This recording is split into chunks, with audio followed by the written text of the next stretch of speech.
Hey guys, what's up? Rynoz here. Welcome back to another video. Today we're gonna be talking about a drama-filled video. If you guys haven't if you're in the YouTube community, gaming community, and you haven't heard about this, then kind of been living under a rock. But yeah, basically, all this FaZe clan drama and Tfue drama. So yeah, guys, basically, to make this video, I wanted to actually lay back and look what Tfue had to say about it before I want to make my judgment about this whole entire situation. So yeah, Tfue did respond to this, and all of this, and FaZe Clan also put like a lot of their input on it first, and then Tfue responded. So yeah, I'm just gonna cover a lot of that today. So yeah, if you guys do enjoy this video though, make sure to drop a like, and if you're new to join my channel, make sure to drop a sub. So yeah, further ado, let's just get into this video. Now guys, basically at first, the reasons Tfue was suing FaZe was because of this: gambling underage, drinking underage, and pressured to do stunts, and pressured to live in the Hollywood Hills mansion. FaZe Banks responded to all of this basically and said this. He also did tweet a lot about this situation too, but this was his first tweet coming out about it. So basically, FaZe Banks tweets, "Yo, this whole thing with that Tfue is pretty unbelievable. The first thing I'd like to say is do not and have never collected 80% of anyone's prize money. Not sure where that came from, but a contract like that has never existed. We've collected $0 from Turner's prize money, zero." So yeah, that is how FaZe Banks first responded to the situation. So basically, this 21-minute and 37-second video mainly consists of Banks talking about this stuff. One, how about FaZe only collected $60,000 from Tfue?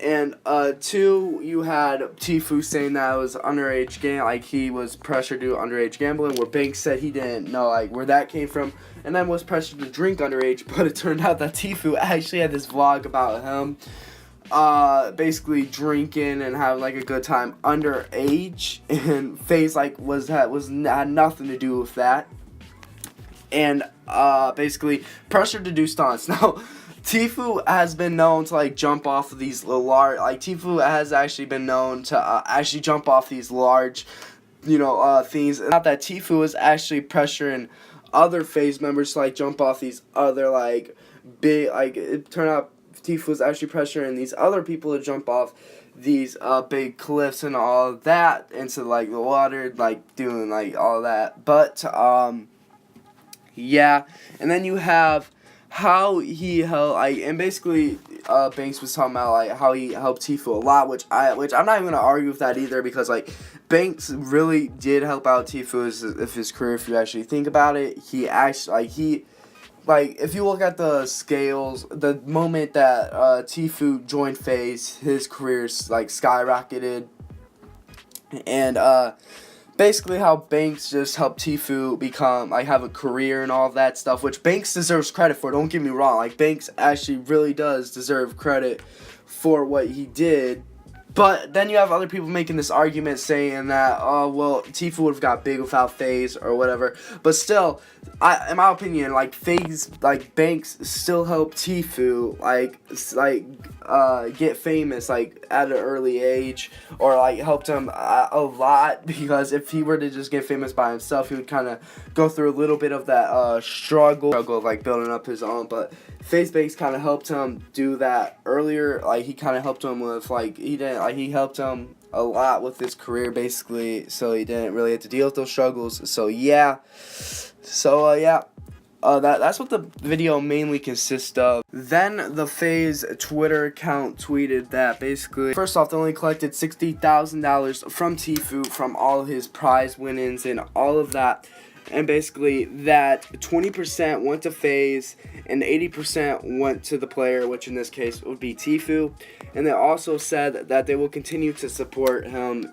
Yeah, basically that's all of FaZe's defense. When I first saw this, I was like, yeah, I'm totally on FaZe's side on all of this. But then, like I said, I was thinking about, well, maybe maybe I'll just wait and until Tfue comes out and says his response before I actually end up uploading this video and give my actual thoughts, which Tfue did upload a response, so let's get into that. Well then guys, Tfue basically responded by making a video titled "My Response #release the contract," where basically this video to summarize this video, Tfue gets the stuff about gambling, underage drinking, and Tfue and FaZe pressuring him to do these stunts and all of that out of the way, and says that he did not want none of that in there, and basically his lawyer his lawyer is gonna take that out, which is great.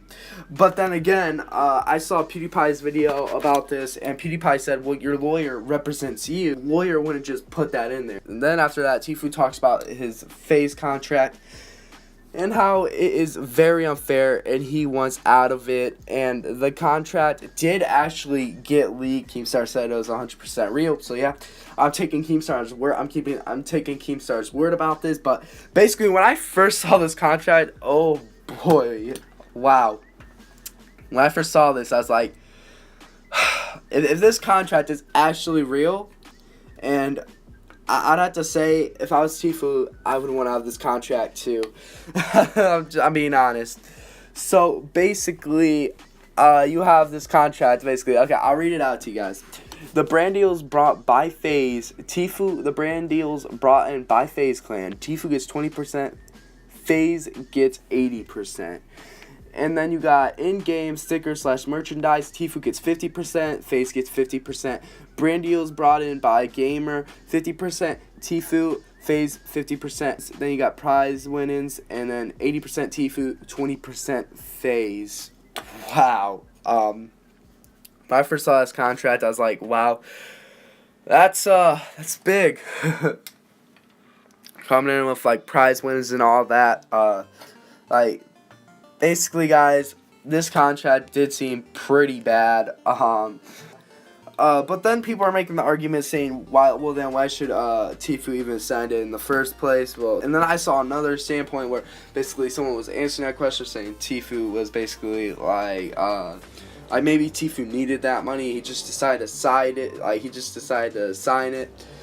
honestly agree with that. The reason Tfue probably signed it was because he probably felt as if he really needed that money, so he decided to sign it. So all in all, guys, I could get why Tfue went out of this, but then FaZe Banks did also mention that he was kind of renegotiating with Tfue to have a new contract. Basically, FaZe Banks did say that he was talking to Tfue about getting a new contract and all of that stuff. So yeah. But apparently Tfue wasn't listening until any of that and decided to file this lawsuit against FaZe. So yeah, guys, as I am editing this video right now, there has been a new drama alert that came out recently saying basically the reason Tfue didn't want to have a new contract was because he wanted to leave FaZe and he just wanted to leave FaZe, but FaZe wouldn't let him. So basically he's trying to get this lawsuit so he can get out of the contract, and so he can probably get out of FaZe, and so he can create his new organization or org to compete against FaZe. And basically FaZe won't let him do that. So yeah, that's the main reason why he's filing this lawsuit. Tell me in the comments down below, guys, which side you are taking. FaZe Clan side, or are you gonna be taking Tfue side? Tell me in the comments down below. Honestly, at first I was on FaZe's side, but then when I saw that contract, I don't know. And when I saw Tfue's response video, kind of I don't know. I'm kind of on the edge of either one, honestly, at this point. But tell me who you guys think's right in this situation, FaZe Clan or Tfue. You can tell me in the comments down below, and you can tell me the reason too. But yeah. Basically, tell me what you guys think about all this in the comments down below. And if you did enjoy this video, make sure to drop a like. And if you enjoy my content, make sure to drop a sub. So yeah, I guess see you guys next time. And yeah, bye.